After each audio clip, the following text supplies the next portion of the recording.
Bassi has dealt with national security in all its forms, including defences against the rise of terrorism threats when Islamic State was encouraging attacks. He's executive director of the Australian Strategic Policy Institute these days, and Justin is back with us on the program.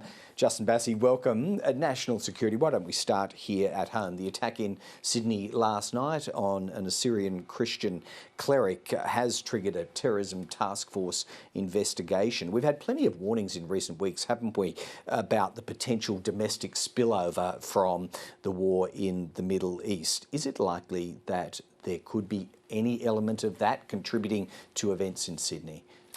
Greg, great to be with you. The answer is yes, there could be. I don't know that we've been told enough to determine whether the teenager has been motivated by the Middle East conflict or whether there is a specific motivation against the bishop. But regardless of which motivation it is, what it does show is that the threat of terrorism is persistent against Australia and in Australia, notwithstanding the fact that that ASIO has said over recent years that foreign interference is Australia's top national security threat. That's because foreign interference has risen dramatically, not because terrorism has drifted or subsided entirely. And it's a point that Director General of ASIO, Mike Burgess, has consistently tried to make, that terrorism remains possible. And whether or not the Middle East has motivated and radicalised this teenager, it is a reality that global conflicts and global wars, they're not regional, they're not restricted to the region, they definitely have an impact in Australia. And that is something that Director General Burgess has actually been warning of for quite some time, either, to follow his words today, back when the threat level was reduced to possible, but even more recently than that in his annual threat assessment. Yes, and without knowing exactly what is being looked at, my view would be that given what is going on around the world and given rising tensions in Australia, there is the potential that ASIO is looking at whether they need to increase the terror threat level once again, back from possible to probable. What would they need to see to trigger that, do you believe? Well, I mean, we've just seen overnight an act that has been declared a terrorism incident. So, in one level, terrorism is certain in Australia. But I think as a systemic issue, what ASIO would be looking at is, are the tensions in Australia rising to a point where terrorism is now more than just possible? And I think it is important, Greg, to point out that individuals such as this teenager can be very difficult for security agencies to identify. What we really need to ensure that we have is a comprehensive approach that, in all likelihood, with the ability to radicalise online, sometimes without talking to anybody else in person. It is likely to be family, friends, community groups who are at the front line, who may actually be able to best monitor changes in behaviour.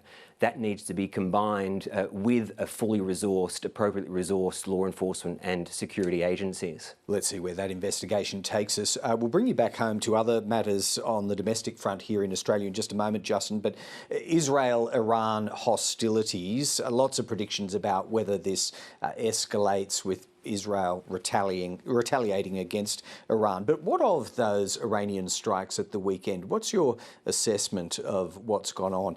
Dozens, or in fact hundreds, of missiles and drones, but not many defence targets hit and certainly not many casualties. What does it tell you about Iranian military capabilities? Well, it is very interesting. First of all, it was a direct attack on Israel. As you said, hundreds of drones and missiles directly targeted at Israel. So at that level, Israel, Greg, does have a right to respond. My view is that the better strategy for Israel here is actually to hold fire for the moment. As you said, despite the hundreds of missiles, Israel showed its technological supremacy. was able to take down 99% of the drones and missiles. And there's an important opportunity here for Israel, as President Biden and the White House have said, is that it almost shows how embarrassed Tehran needs to be about what has happened. And the opportunity presented to Israel is actually to ensure there's a shift of narrative. That part of that opportunity has been shown in the support that Israel got from not just the US, but the likes of Jordan and Saudi Arabia.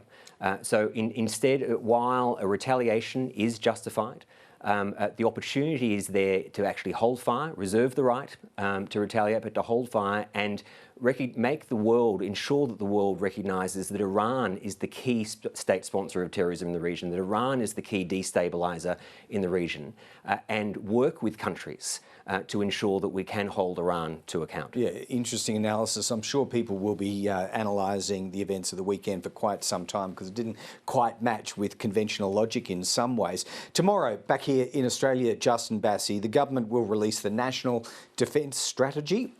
It's only a year ago now that we got the Defence Strategic Review. You don't want to get your reviews and strategies mixed up here. But what's outstanding? What is missing that we get tomorrow?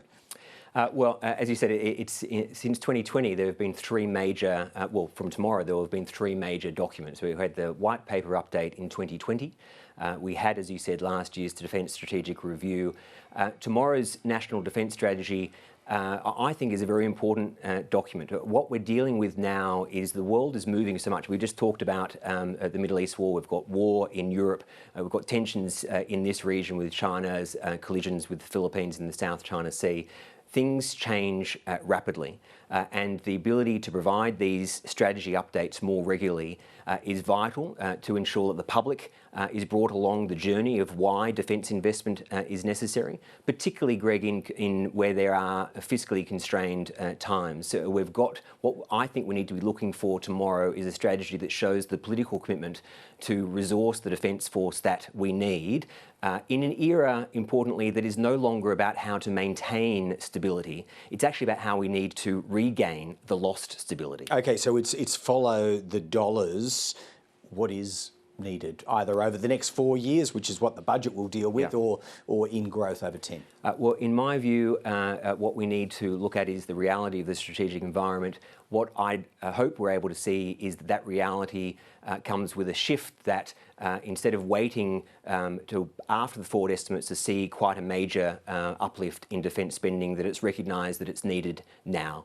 And of course, it's to be expected that maritime capability will be a key feature tomorrow in terms of the strategy. One of the questions to look at is how do the recommendations of the recent fleet review get implemented going towards 26 combatant vessels. So there's a lot there, along with obviously the integrated investment plan. The key is that political commitment to defence investment at a time of real global instability. Well, you framed it out very nicely. I know we have a lot of defence viewers who follow these things closely, so that gives them a term of reference to look at tomorrow's defence strategy. Justin, alas, time has beaten us. We'll get you back before too long, maybe to run a ruler over the document that is being released tomorrow. Thanks again. Thanks.